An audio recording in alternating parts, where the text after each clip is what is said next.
So there's this whole mega trend about gig economy, side hustle thing that people were getting into. And I took advantage of it with the contractor model as well. So that's where you get to test working with them, whether this person, the personality fit yours. Because the margin of error was so huge, you could afford to make a lot of mistakes and still not lose money. In fact, you still can make a lot of money even by making a lot of mistakes. But that was where I realized I hit a next ceiling of challenge, which was actually if you want to run a successful e-com business, it's not only marketing, actually it's supply chain and logistics. If you look at my story, right, I gained some skills first, but over the years, running an agency, going some ups, some downs also, you realize that skill alone to do a good job is insufficient to run a stable agency.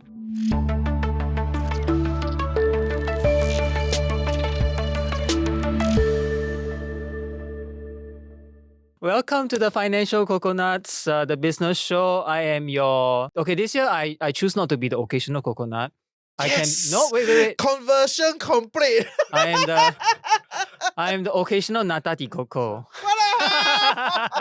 And then we have our Laoban here, Reggie. Hello everyone, I am your host Reggie, aka your Chief Financial Coconut. Today we are talking about different kind of business. We have Marcus here from Brew Interactive, who has been running his marketing agency for the past 17 years. Yeah, 17 years. And why we got him today is because on the streets, right, we have a lot of people saying they want to start their own marketing agency as if it's a very simple thing, Today here, agency, register company, and then I get my colleagues to moonlight with me. I leave the company, I get my colleagues to inside the company to moonlight, and then yes, we have it already. No, not so easy. Yes, the agency business is a nightmare. Nightmare. So today we have Marcus to walk us through how he started, how he sustained, how he got acquired, and then didn't get acquired, and then why his employee number one from 17 years ago is still with him. So he must be doing something right. A lot of juice, a lot of gossip. So welcome. Here we go. Thank you for having me. I run a digital marketing agency called Brew Interactive. So can you walk us through how do you start this whole thing? How did I start? So I think I will start my story first with in the NS days.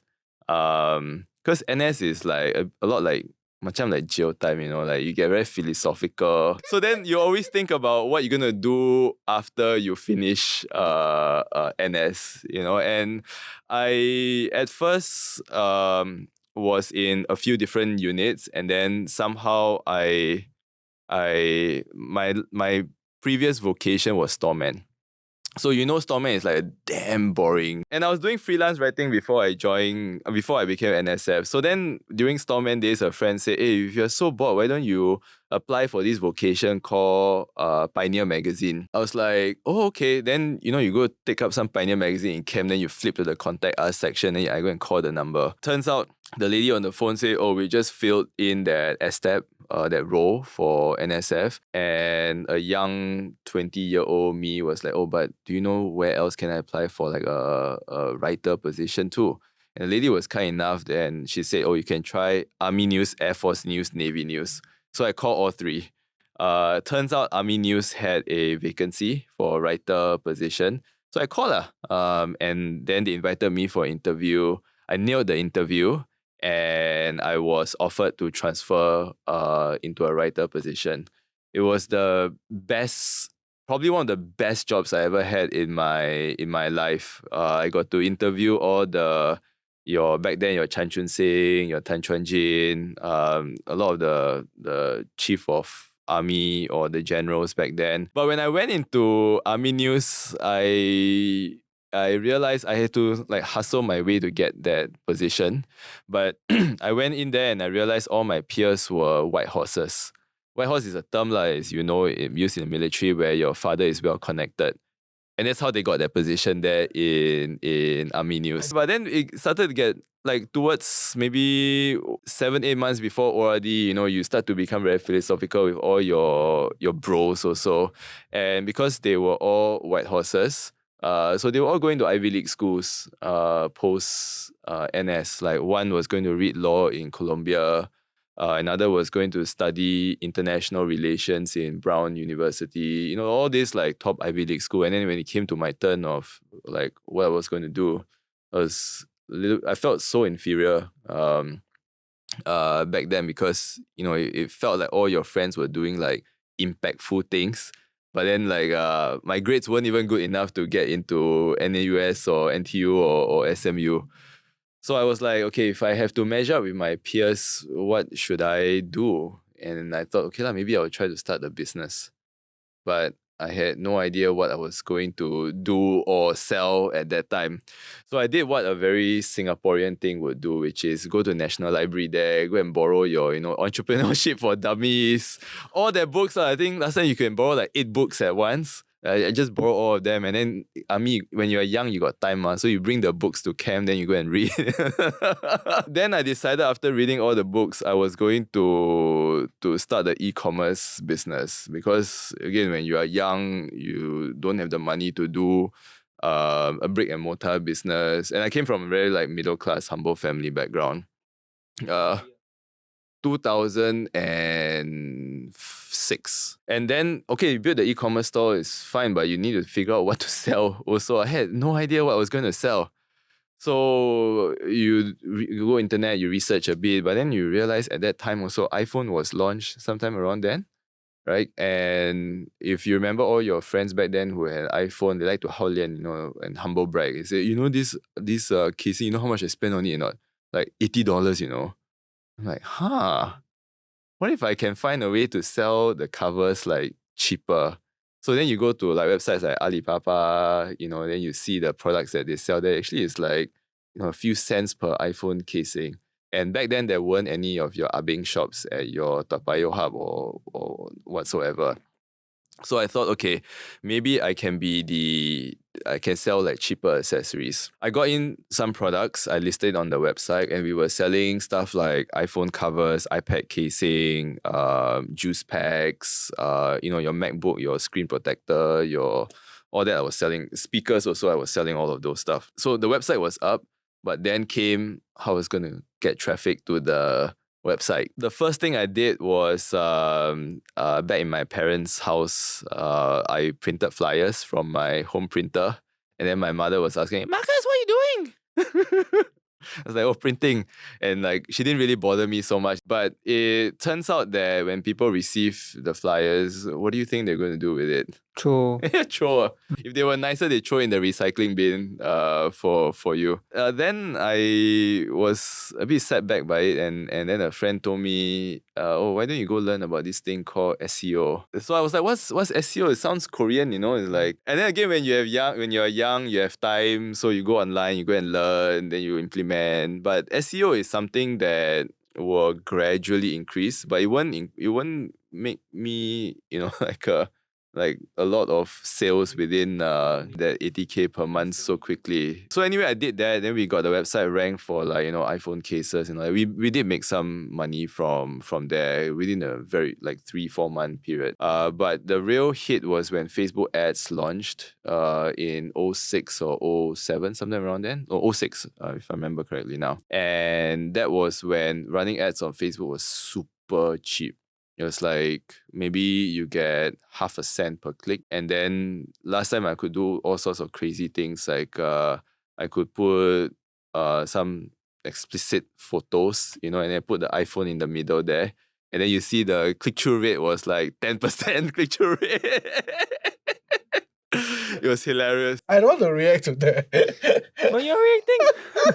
But it's a Wild West lah. Oh, okay, yeah. Okay. Whereby there are not the very few rules, and Facebook itself was trying to figure out, and then Exactly. and they can only figure out with people like you who dare to come on board and see what rubbish they use. Yes, onto their exactly. platform. To break the rules and all sorts of nonsense stuff. But that was where because the margin of error was so huge, you could afford to make a lot of mistakes and still not lose money. In fact, you still can make a lot of money even by making a lot of mistakes. And then we started making, long story short, like up to 60, 70K on a good month.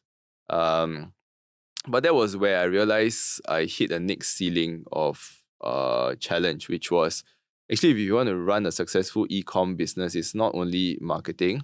Actually, it's supply chain and logistics. Because last time there's no Ninja Van or Lala Move. Last time I used this provider called Takubin. And last time also, people weren't so used to the idea of credit card transactions online and receiving products in the door. They would far more prefer to do cash on delivery in those days. So when it's cash on delivery, I had the provider collect the money and all that. So long story short, it was really a mess because they also screwed up a lot of the orders. Money also, like sometimes you could order a iPhone case, but you can receive like somebody else's order in your doorstep. So again, customer service became another issue that spawned out from something which I had zero skills to deal with. Then I realized, okay, for me to scale this business, maybe I should start looking at raising some capital because I need to build my own logistics from there. And again, last time there's no gig economy whatsoever. So as I was looking to raise money, I was offered a complete and full buyout of TechZone, which was the name of my e-com company. And I decided, okay, it's a pretty decent offer. How And I much? made, Now can say already. it So was many years already, right? it was 1 times revenue, so it's like less than 1M, about 800K. And that was where I made my first small pot of gold from there. And after a while, you take a break. As I was learning SEO, then you join all these like local SEO meetup and all that. So I made some friends back then. Then I had two friends who were sort of solopreneur SEO people, and they say, hey, one of their clients was looking for help to run Facebook ads. And since they knew that I know a thing or two about running ads on Facebook, they said, can I help them with it? So I said, yeah, sure, why not? I wasn't really doing anything anyway. So I was happy to give it a shot. Turns out that client was Qatar Airways. I have a random client. Just need some help with Facebook ads, The funny Like, thing they have is no that clue what they are doing. But the funny thing is that Qatar Airways was back then, this was 2009. Oh, it wasn't a thing. Yeah, they weren't Yeah. a thing. They were probably like your Air New Zealand it is today. The Yep. brand name is like recognizable, but you only fly if you go. You bo pian. Yeah, bo Yeah, you have to pian. go there. So, So then it's like one of the better quality airlines. So you're trying to tell me affordable. you solved that lah. I After they wish. work with me, then we built the brand. I wish. But we Okay. created the Facebook page Okay. for Qatar Airways. We built their Facebook app. It was a 2-for-1 booking engine, so you can book 2 airline tickets for the price of 1. It's a pretty good deal. And we ran Facebook ads also. The project ended very successfully, and then that was also, it gave us some money to hire like a proper like team as well of either freelancers, full-timers who can work for us. So consider it like we brought in our first client, and then there was a bit like startup cash. So then we started bringing in a bit more clients. But when you start out, of course, any client that has money, you will take one. No choice. Agency business is like that. Yeah, oh my God. You have no. People ask you your USP. It's like you figure out who is that person and you create the USP and you sell to that person on the spot. By what year already by then when Qatar 09. came in? 09 That was already, right? 09. Do you see in the landscape people starting to also familiarize themselves with Facebook ads already? No. It's still you. It was still the era where it was mostly creative agencies. Even if there were digital agencies, they were very creative and advertising focused back in those days. So because the success of the whole Qatar Airways campaign was we generated some revenue for them. I think it was like a couple hundreds of thousands of dollars of revenue. So we went to Haolian, we went on like the whole show off tour and say, look at us, we generated. Sorry, not even $100,000. I think it's a few $1 million Of course, they pay you 150,000 if you generate 150,000. Yeah, it was really it was. I will kill you. No. It's an additional marketer. Yeah. So it's a few million that we generated for them. So we went on that tour to say this was how much money we generated, and then I realized every time I said that line, we made what $2.1 or $3.1 million for Qatar Airways. Like everybody's eyes would open up. And that was where they started realizing that actually with Facebook ads or Facebook marketing back then, you can make money, you can get customers from there. And again, a lot of agencies were still very like creative focused. So we were like, okay, we were the first one that we're going to start telling the market that, everything you do on social media is measurable. You can measure KPIs and that sort of stuff. So then, as we were saying that to the market, we did a lot of things to get clients. Then clients came, cold calling, whatever friends that you know of, you tell them what you do. You What do are a the bit best channels? For us back then was, I would say, just depending on your own network. It's probably not a good answer to that, but really the best channel was still Hey, the one network. market is always a good market. Yeah.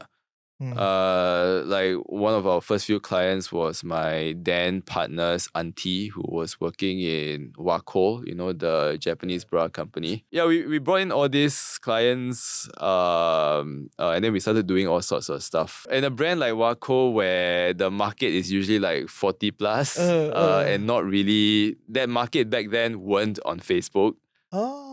You would like TikTok today, it's And how like, do you crack that? You take that client, how do you crack that? it's just because the client was like our partners. I say, what do you do for auntie. them? Just Posting content and run Facebook ads and tell people, okay, look, if we get the call to action was getting people into the store. And last time Wako had like quite a number of stores, including the products that they were selling at departmental stores, which also have like a trainer for you to do your bra fitting. I can share more if you are ever interested, but I unfortunately have forgotten half of all the. no, but because the audience does not live on Facebook, right? Yeah. So were you gathering a new set of audience? Yes, it was for a new them? set of audience. It was like Okay. the younger set of audience. They also had like some sub brands to appeal more towards younger audiences as well. So long story short, after a while, like we had Facebook services on Facebook, SEO, SCM. We started building more and more capabilities as we grew our client pool. And then in 2015, we brought on a strategic partner or strategic acquirer for the agency. Last time we had a few names to the agency, but the last name was Digimetric. So we brought in a strategic acquirer from China. Their main business was in invoice financing, and then they also opened up like the tech arm for it, and they wanted to acquire us. At the same time, we also received a couple of competing offers as well. But we just took the best offer on the table, which was the China company lah. And and I think 3 months after we sold, we realized we made a mistake selling. But we just didn't have the balls to admit to ourselves that we made a mistake selling the agency. The red flags were the pre-acquisition story and the post-acquisition story were very different. Pre-acquisition, they were saying, oh, you should just continue running your business because you know your business best, blah, blah, blah. Post-acquisition story is more like, okay, I want you to do this, I want you to do that, all that sort of stuff. So we just felt like it wasn't really the right fit. And then just so I understand, right? What is your exit terms with them? 2-year lock-in period. So they lump sum, they'll cash, buy 100% of the company, and then you guys have a 2-year lock-in to just work through. Yeah, but you don't get all the cash up front. Yeah. There's always a earn-out phase that you get. So we got some money, but then upon hitting a certain net profit or revenue targets, then we got paid. So it's not a timeline target. It is a timeline. Still on timeline. Every 6 months, you close the books and you check how much net profit that you made, and then you decide whether you hit the target. If you do, then this amount of money will be paid out to the shareholders. Oh, that sounds so painful. I think it's okay lah. Compared to the competing ones, the other, I mean, you say you received a few other offers, right? I believe the other offers were like, the terms were like 5 years, but compared to 2 years. Correct. Yeah, but it also depends on what the goal of bringing on like acquirers are for. Like if the goal is to continue growing, then even if it's 5 years, it's okay. But it's not only about time period, it's also about the kind of support that you receive from the acquirer And the on valuation is based on today's valuation today's or 2 years valuation, now? yeah. Okay, valuation. So my dream was always to build like an agency that can really challenge the big six agency. So selling was really an entry to grow faster rather than to quit and then like I'm done with this whole journey. No, it's not what I wanted to do. So after we took it on, then there's a bit of sob story to that also. So okay, you made a mistake knowing that you sold to this group of people. Never mind. You know, like it's not completely irreversible. It's still fairly reversible. But I thought back then my business partner and myself, we just thought to ourselves, okay, it's just 2 years, you know, it's like if I can survive NS for 2 years, I can take on another 2 years with this, and then by the end maybe I'll do something else. But 6 months in, my then business partner had a stroke. After that, my then business partner said, okay, he wanted out of it. Like he said, forget the rest of his earn out money. Like his health was more important. Then okay lah, so be it. You know what can I say? You just do your best. But were you working like 18 hours a day at that stage or what? No Or matter is what, it- I still work 18 hours a day. Okay. Yeah. No lah, but in all seriousness, like the work didn't get harder. It just got different, I would say. So to put it bluntly, it was like, okay, so the weight was on my shoulders now, and I also didn't want to disappoint the acquirers and say, okay lah, never mind, that guy has left. I will still continue on with my with what the terms that we agreed on here.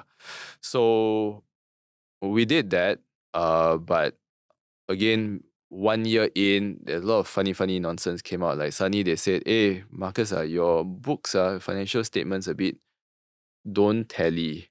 I'm like, what do you mean?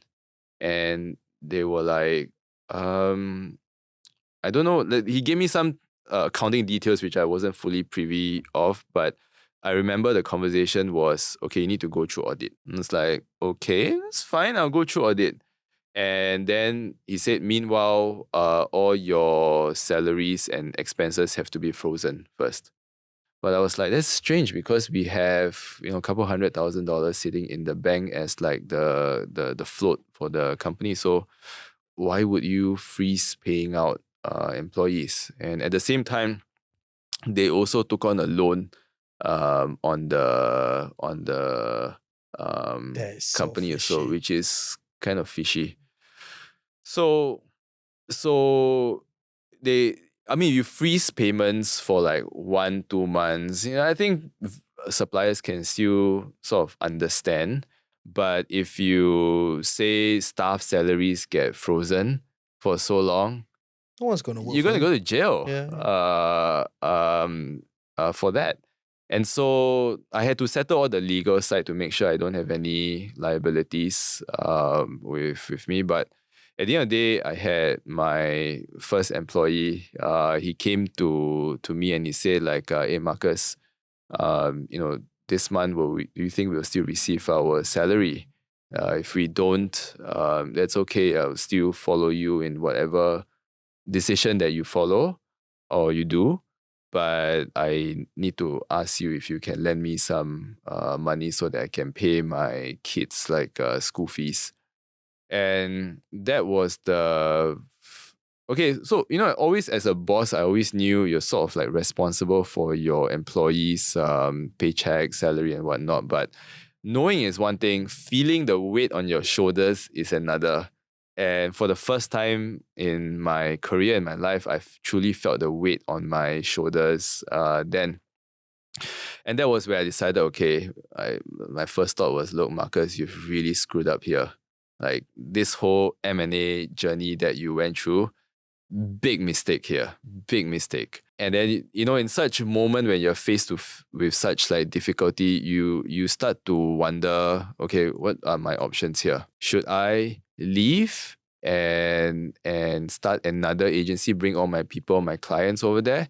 Or should I go to my boss and maybe just try to reverse things around. I then attempted to try to negotiate with the acquirer, and then I took over the agency again.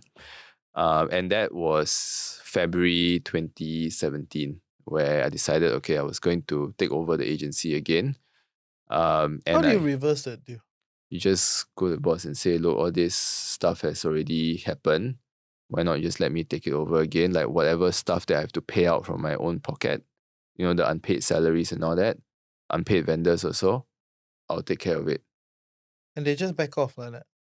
It was a surprisingly difficult conversation. I don't I mean, think no, that's it was a surprising. difficult conversation, but it surprisingly went quite smooth, right? And What does that mean? It's a difficult conversation that went smooth. I mean, before you enter and you bring up the conversation, you know it's going to be difficult. Yeah. But it was relatively smooth because the terms were quite easy to agree with. It's just, to put it very, if I could hyper simplify it, it's like whatever I've earned, I've just put it back into the company by paying out everybody again, and then I decided to go from there. When I took it over again, I told all my colleagues that, look, the next few months are going to be extremely challenging. I can no longer afford to pay all of you all on like full-time salaries. But what I can offer is like being paid on a per project per month basis. And many of them were actually okay with that arrangement. So we did that deal, and then essentially I took over the agency again in 2017 and just started to inform our clients, and then started to go to market again and say like, look, this is who we are, this is what we do. And also I thought, okay, you know what, like after all these things that have happened, I should just rebrand the agency as well. We decided to call ourselves Brew Interactive from there. For me, I think that's where I want to kind of move the conversation to how do you then build a successful agency, right? Because you see people do all sorts of stuff, right?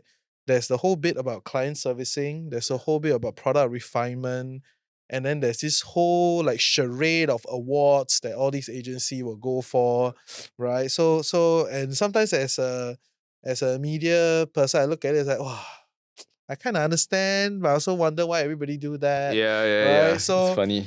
yeah, please educate us. If today I want to win, I want to build a successful, media agency or an advertisement agency or any whatever agency, right? What is the formula? How do I do this? I think first is, if you look at my story, right, I gained some skills first, which is like running Facebook ads. Of course, you can't start something if you don't have any skills to begin with. So I think that was a skill that I was recognized for first.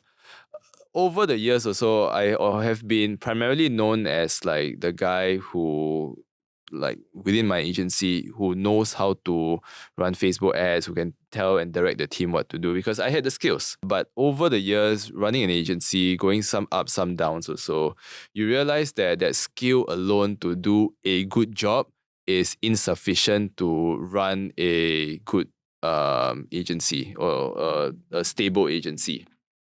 Like stable in my definition is that at least you see, some year-on-year growth. At the bare minimum, you have like at least a ceiling revenue level, but that's a bare minimum. And then a bonus will of course be, and what you should always be aiming for is like growing.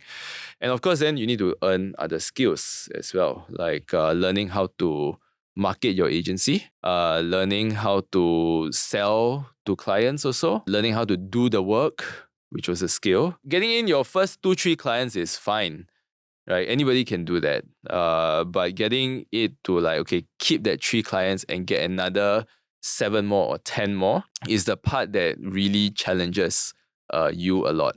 And that was where I had to learn how to market the agency, sell our services. Because you get more clients now, you cannot do the work for all your clients, right? So you got to learn to delegate also. So you have to learn to delegate. On top of that, you also got to learn to collect money from clients. it's hyper important in running agency. If I could hyper simplify, it's a combination of all these four things that one has to learn over the years. It's a little bit too foolish to think that, like, okay lah, I can do the work, what? I'm so good at doing this thing for my company. Let's say if I'm good at using AI, for example, I know how to do the integration, I know how to build apps and all that stuff. Then I can go out and just sell to clients where all the SMEs will be willing to hire me. Well, no shit, Sherlock. I mean, yes, of course, there is a market for that maybe you have identified. But how do you put your name out there consistently so that, new in-market companies are willing, you are visible to the in-market audiences? That's one, right? That's a marketing part. Then they will always want you to meet with you. So how are you going to sell to them? The people who are really good at doing the work, when you are selling, they try to sell their technical expertise. So, if it's about Facebook ads, they will talk about, I think we can run these ads to this audience, I run this ad to that audience, and maybe I'll get a certain CPC, CTR, CPA, and all the jargons would be thrown to your prospective clients. But your SME tauke will be like, 你讲什么? Like, just, that is your main target audience, is it? Back then it was. Okay. Back is then there it a was. reason why you target the SMEs? They were the first? easiest to Sell to? Because their pain points were the most obvious and they were most comfortable in sharing their pain points. They also present a certain set of challenges like working with them. First, they cannot pay as much. Second of all, their churn rate, is like much higher because after they do with you for one project, if they generally with SMEs, with agencies, the churn is as high as like, 80%. But you realize maybe if you work with like bigger companies, the churn can be much, much lesser, maybe a fraction of that as well. Yeah, to answer your question, how to build a successful agency, or in my words, like more like stable agency, I would say it's a combination of a few skills. Marketing, selling, doing the work, getting your people to do the work. And lastly, you should never forget this because a lot of agencies run out of business, even though they can be good in the first three, is your cash flow management, right? Like having the discipline to make sure you don't overhire too quickly. At the same time, having the discipline to chase for payments also from clients. And sometimes also having to make a tough decision with clients to say, look, if you don't pay me, I'm sorry, I have to stop or pause work for the moment. Sometimes the client can be your BFF, and can you imagine having that kind of discussion with your BFF client? What I'm not scratching here, right, is that how do I put it? Yes, marketing your agency is one of the big four, right? What formats have you been using to market your agency? Yeah, that was what I want to ask. Because I've been in the industry for quite some time, right? It's only until last year that I've heard of you. Which means to say, no, it doesn't mean anything, but it also means to say that you are actually not using the usual kind of channels that most big agencies are using to reach out to marketers like me. I've never seen you in awards before. To be honest, I never seen you publish anything in those marketing magazines. You don't do white papers also. In fact, just now when you mentioned you were one of the first ones who taught the market how to measure KPIs and ROIs for social selling, I was like internally surprised because the very first agency in my memory that were doing it started in 2013-15, that period. And they were best known for teaching ROI tracking and stuff like that. And every year they publish their reports and stuff. I know but you were the talking first about. ones. Yeah. So where is your pipeline? I don't understand. Exactly. So I did all sorts of things. Before you start, I think exactly I wanted to ask that, right? Because you try to segment what you try to do in front is you try to segment the business into some sort of a lead gen process, some sort of a fulfillment process, and some sort of a cash flow management process, right? Pretty much that is the baseline of all agencies anyway, right? So on that spread, right? Let's start with this part about marketing and lead gen, right? Yeah. So with lead gen, so one of the first few things I tried doing was to write a book. And it's a funny story as well, with books there are like many tricks that you can do to push it up on the bestseller list. Hiring a good publicist was one thing. So one route was like the media route. Like I did a whole sprint of like all the media outlets from your CNA, Straits Times, everything lah. So the book was like a good entryway to get me that media publicity, and that helped in terms of getting our name out there. And also I think it's having a book is a very good like name card.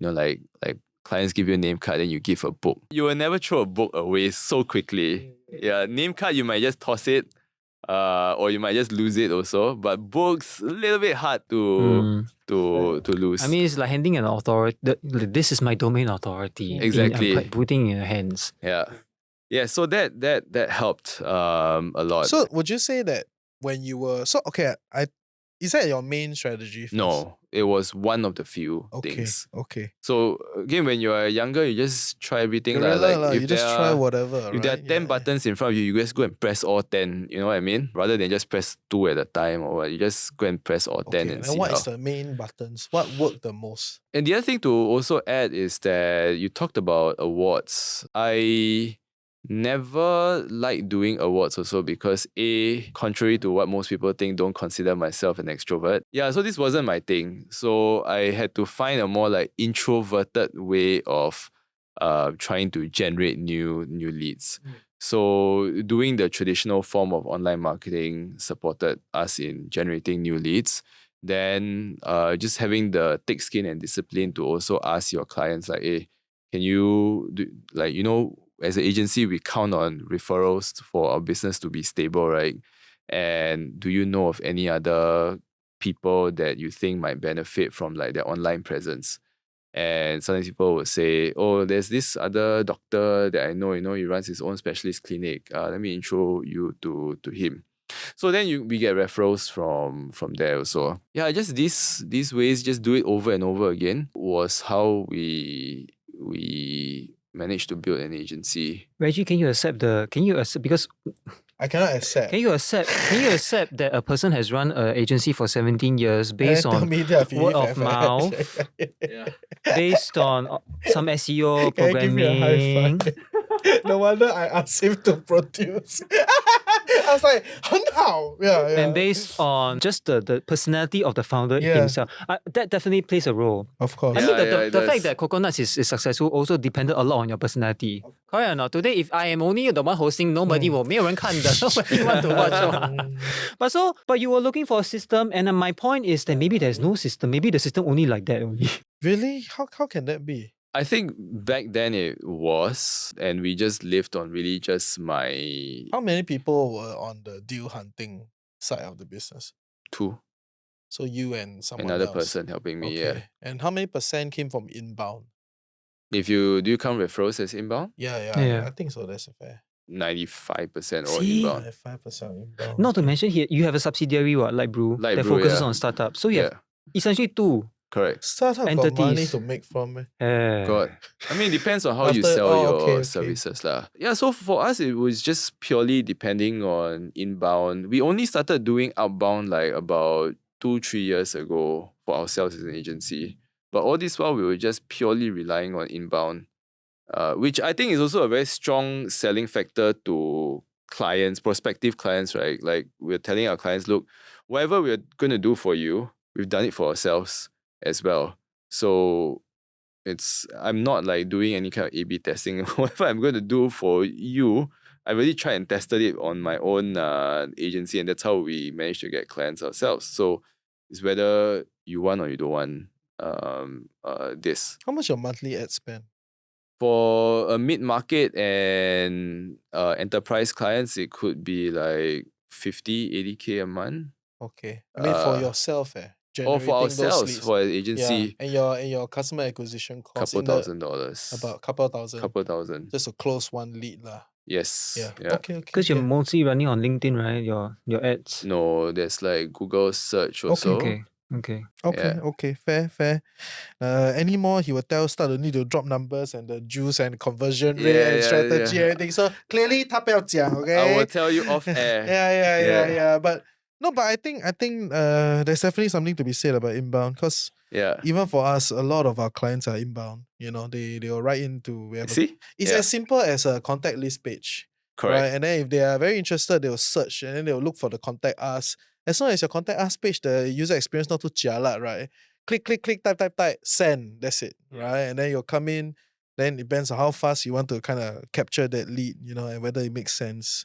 So I understand that there is some space for that, but it's for businesses that are a lot more commoditized. That's a different story, right? Like for us, it's very hard to find a replacement. We are a media outfit. This is what it is. You cannot find another Reggie that's being sold elsewhere, right? So that you want to look for this person or look for this team, it is this team. But that's because know? your inbound strategy is dependent on the brand that you have built. But I wouldn't consider us back then like a brand itself. But what I would say is that even for commoditized business, it's probably easier to do inbound. Because people are going on either your GPT or your Google and they are looking for marketing agencies or like AI agencies or IT dev house. And they are prospective clients may not be prioritizing the brand value of your agency. Because then like that everybody will go to your Ogilvy and your WPP already what. But they are also prioritizing like, oh, do you have the capabilities to support me in what I'm trying to do?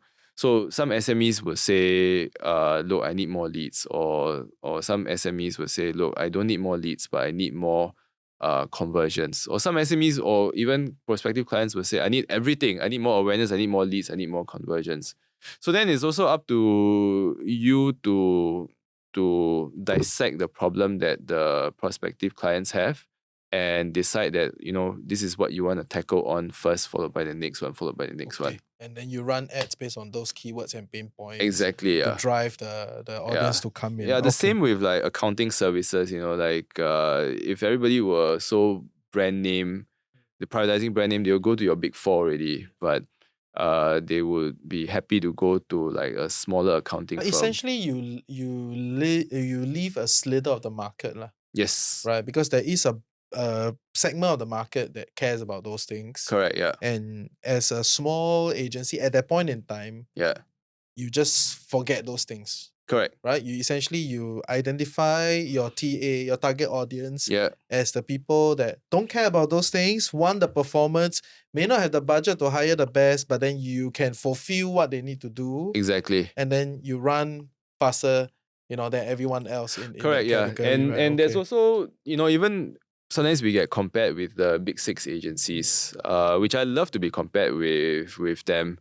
And then with smaller agencies, you can say, look, I'm willing to do the things that your big six agencies are not willing to do. Back to the original premise, right? For those who want to set up their own marketing agency, I think that is very easy. Actually, you made it sound easy because it's literally just know a lot of people, be nice to people. Everybody can be BFF, and then referral just come in. Would you think that it's like that? No. So that is just one of the many things to do. Actually, can you tell me more about your delegation hiring process? Right, like how do you build that bit? Because we run a media house, right, and we are smaller than the big boys. So I always know it's a bloodbath in getting talent. It's always very difficult, and most agencies struggle with this problem, right? Finding talent, recruiting, retaining, and training. But if you want, it's a chicken egg problem, right? You want to scale, you need good people.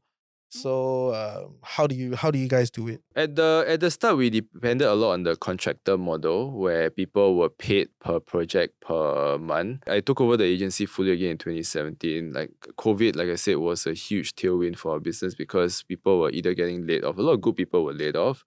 Either they were laid off or they were just sick and tired of their employer, but they still needed a paycheck. But they were willing to do a side hustle. So there's this whole mega trend about gig economy, side hustle thing that people were getting into. And I took advantage of it with the contractor model as well. So then I started finding like good people and I say, look, for this project, I will pay you X dollars for this project. And are you willing? And many of them would be okay, very open to the idea. So that's where you get to test working with them, whether this person, the personality fit yours. And again, when I took over the agency not too long ago, it was really just that model where you give this project, if the person is good, then you give a bit more. Of course, again, I'm hyper simplifying it, but sometimes the person is good. Then after 3 projects, that person become like, very shaky, then got mother problem, father problem, all the different problems all start to come out from there. But that's just life also. So you just deal with it as it comes. But that's the attraction part. Then comes how do you retain them?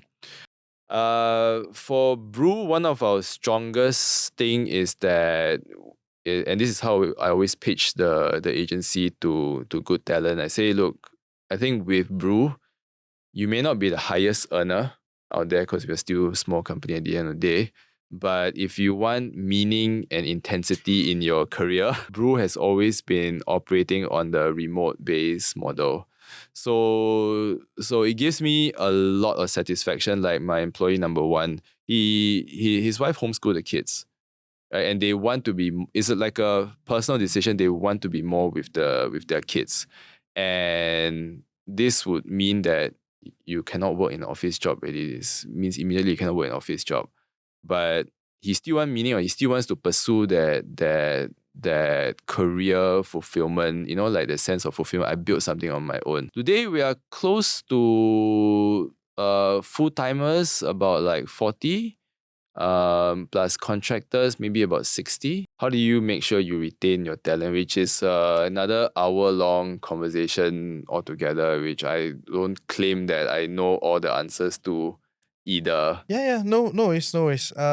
Okay, so thank you, for answering some of our questions. I think ultimately, building an agency is probably a lot harder than what people think. There's a lot of nooks and crannies within this game, as much as it does sound like there are opportunities, right? So ultimately, we hope that you learn something interesting and have some good takeaways, so that if you actually do it, it increases your success rate.